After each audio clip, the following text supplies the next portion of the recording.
It is my opinion that you do not really understand the concept of banking. All the banks are broke. Bank Santander, Deutsche Bank, Royal Bank of Scotland, they are all broke. And why are they broke? It isn't an act of God. It isn't some sort of tsunami. They are broke because we have a system called fractional reserve banking, which means that banks can lend money that they don't actually have. It's a criminal scandal and it's been going on for too long. To add to that problem, you have moral hazard, a very significant moral hazard from the political sphere. And most of the problem starts in politics and central banks, which are part of the same political system.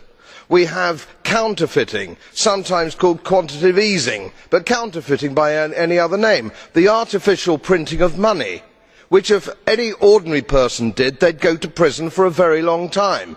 And yet governments and central banks do it all the time. Central banks repress the amount of interest that rates are, so we don't have the real cost of money. And yet we blame the real retail banks for manipulating LIBOR. The sheer effrontery of this is quite astonishing. It's central banks that manipulate interest rates, Commissioner.